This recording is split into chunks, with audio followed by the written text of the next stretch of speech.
Unique perspective of our Shamu family, and you're going to meet three of them right here in the center of the pool. Excellent. All right, well, I'm going to introduce those three animals here in just a moment, but as we get started with this interaction, I do want to warn you that you are in what we consider a 24-hour splash zone. Now, we don't mean to get you wet. However, these are large animals, and sometimes they make a bigger splash than we anticipate. So that being said, just in case any of this ice cold 52-degree salt water decides to come flying over these glass panels onto you, your food, or your belongings, anything that you don't want to get wet might want to be up off the floor, tucked to the back of your table. All right, so you ready to meet the whales? All right, so the three whales that we have here in this pool are Katina, Kalani, and Makayo. And we're going to start with Makayo. He is the youngest member of our Shamu family here in Orlando at 6.5 years old. He's going to be jumping right in the center of the pool in 3, 2, 1. There he is. And at 6.5 years old, he's weighing in at around 3,000 pounds. And then we have Katina, who is actually Makayo's mother. Now, Katina is the oldest member of our family here in Orlando at almost 42 years old. She is coming up here in the center as well.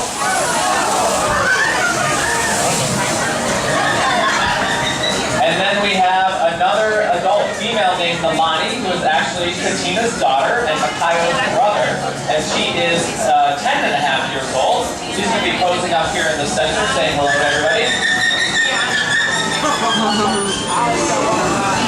Now, Nalani right now at 10 years old is an adult. However, she is not full grown. She's weighing in at about 4,000 pounds right now.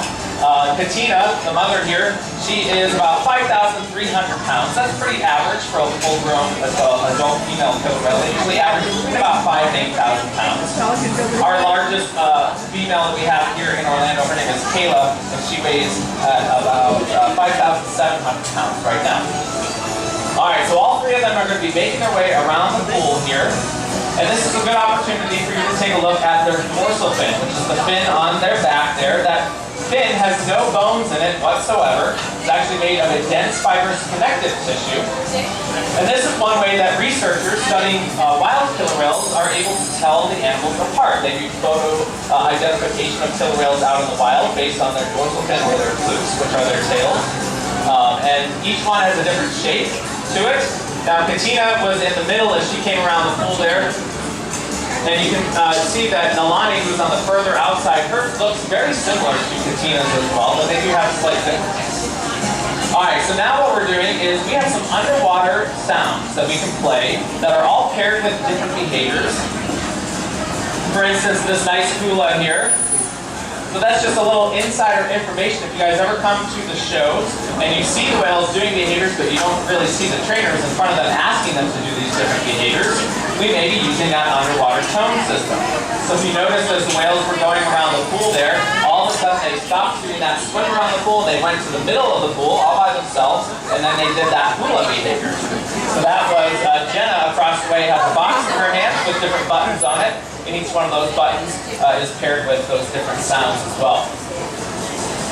So they'll be making their way around here. Hopefully everyone will get a nice, good look at each of the whales as they work around the pool here. And what we're going to talk about now is husbandry. Now, husbandry is just a big fancy word for any behavior that these animals are trained in that helps us care for them. Now, whether you know it or not, you are trained in husbandry behaviors as well. For instance, how many of you brush your teeth? Especially after this nice lunch, right? Hopefully everyone's hands up. If you step on the scale and see how much you weigh, or go to the doctor for a checkup, those are all husbandry behaviors because they help in your health. Well, what the whales are doing right now are voluntary blood samples. So we actually can ask them to roll over and present their tail flukes, and our veterinary staff will come down and take a blood sample from their tail fluke. Now, when you go to the doctor, your blood sample is actually taken from the inside of your elbow. You have some nice veins that run along in the inside of your elbow there. However, killer whales don't really have elbows. So the best place to get that blood sample is from those tail flukes. Those are right here. You can see Katina's veins running right through that tail fluke there when the light hits it just right. And all of these behaviors, whether they're husbandry behaviors or other behaviors, are voluntary behaviors. This is one excellent way that helps us care for them when they are participating in their own health care. For those of you who have kids, you take them to the dentist. If the kids don't cooperate when they're at the dentist, it's kind of a challenge, right? They throw a tantrum and they're crying and kicking and things like that. It makes it a lot harder to care for their teeth, right? So when we have the voluntary cooperation of all of our animals, it makes it a lot easier to help care for them. Now, some other husbandry behaviors that I talked about earlier that we do as well. We weigh the killer whales. How many of you step on a scale at home and see how much you weigh? Or every time you go to the doctor, you might step on the scale. Well, we have that big silver platform across the way. That is our killer whale scale. And usually on Saturday or Sunday mornings before the park opens, we weigh all of the killer whales one at a time. And we're going to get a nice demonstration from Makayo here. They'll slide all the way up onto that scale, just like that. And lift that tail up, and we get a nice digital readout of just how much they weigh. Now that's very important for us because then we can gauge how much food we need to be giving them.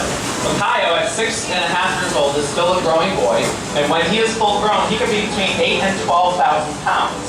So at 6.5 years old, he's actually eating about as much food as his full-grown mother is because he is continuing to grow and will get much larger. There's Katina there up on the scale. So you can see that size difference in comparison to Makayo, who was up there before. But at 3,000 pounds, he's got a lot of growing to do over the years. So we get those weights every week to see how much they're growing. And we can adjust how much food Makayo is going to be eating over the years as he gets larger and larger. Now I talked earlier about their dorsal fin. Let's now talk about their pectoral flippers, which are the ones on the side. Now that dorsal fin, I mentioned, does not have a bone in it whatsoever, but those pectoral flippers do. That's the difference between a fin and a flipper, is that the flipper has bones. So if you were to take an x-ray of the killer whale's pectoral flippers, you would actually see a 5-digit bone structure in there, just like our hands. They're just fused together into that pectoral flipper because killer whales use their pectoral flippers to steer and stop. You're getting a nice look at all of their pectoral flippers here. Now we also measure the whales until they're full grown. So Milani down there on the right hand side and Makayo here on the left hand side will get weight measured at least once a month, sometimes twice a month, so that we can track that growing.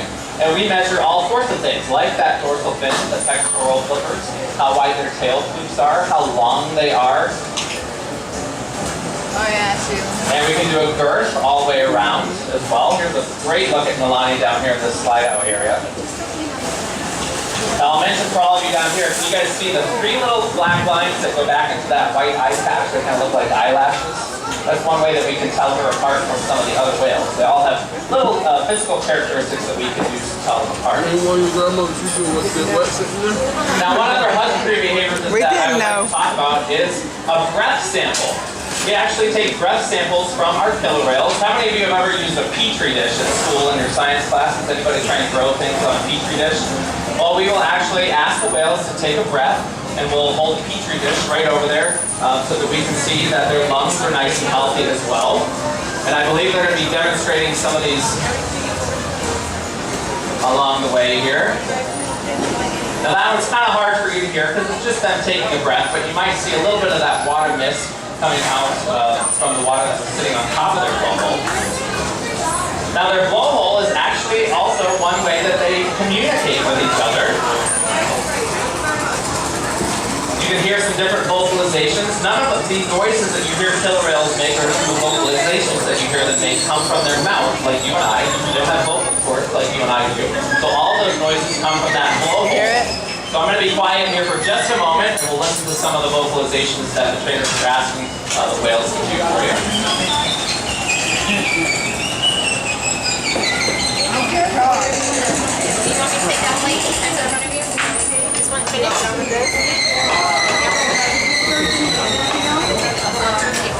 Excellent. Everyone get a good listen for those. They can make whistles and clicks and raspberry noises, all sorts of different things to communicate.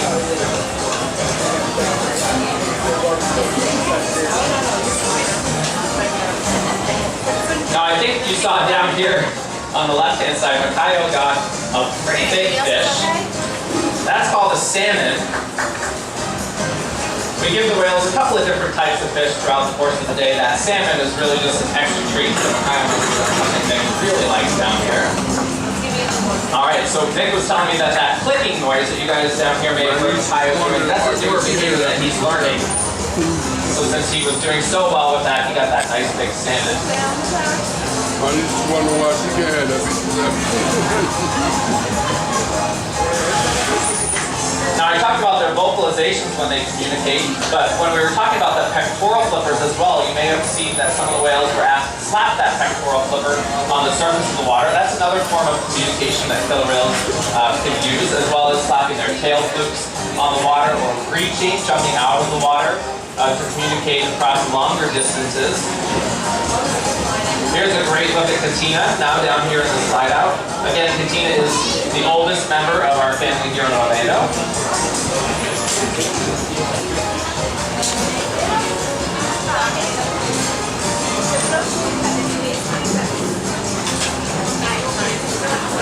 And we do a variety of different things with the whales throughout the course of the day. The shows are really just a small part of our day, but everything that we do goes back to what I was talking about earlier. It's voluntary, so we just make it fun for the whales when they do that. So you may see us giving them fish or back rubs. Some of them really seem to enjoy the ice that we actually use to keep the fish cold. We have different toys that we can put in the pool. You may see one of those as our interaction ends here in just a few minutes. Now here's Makayo all the way down on the right-hand side. And he's going to be jumping one more time on the left.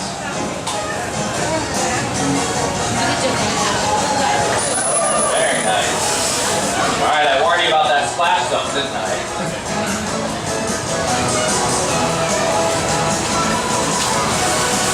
All right, it looks like Katina's going to be doing a jump down here on the right-hand side, right in front of Brooke.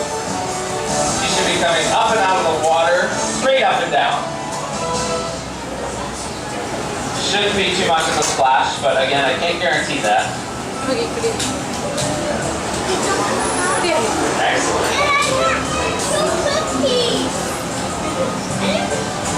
All right, well, did everyone enjoy meeting Katina, Nalani, and Makayo?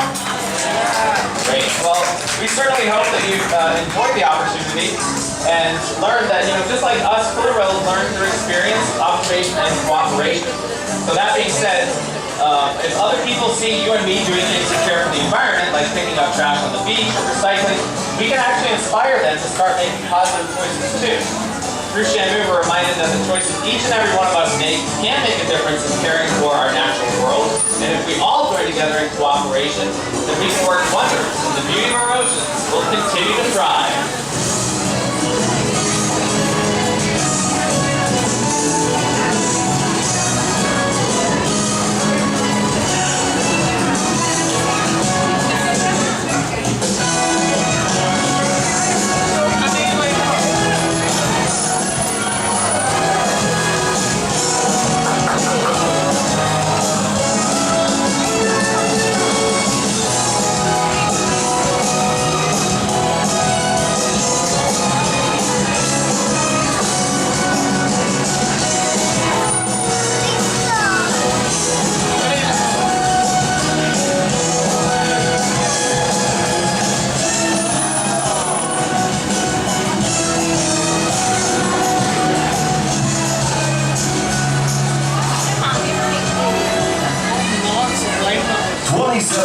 Is an historic year for our SeaWorld family of parks.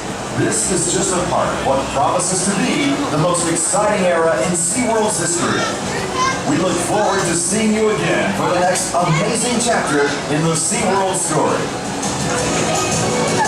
Ladies and gentlemen, we want to thank you once again for joining us here this afternoon. We do hope that you enjoyed your Dine with Shamu experience, and remind you that we do also have two other shows today at 3:30 and 6 o'clock. 3:30 and 6 o'clock if you want another opportunity to see Katina, Nalani, and Makayo.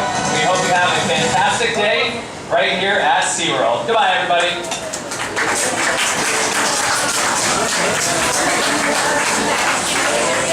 Ladies and gentlemen, boys and girls, we hope you've enjoyed Dine with Shamu. As our presentation comes to a close, please enjoy the remainder of your meal and have a whale of a day here at SeaWorld.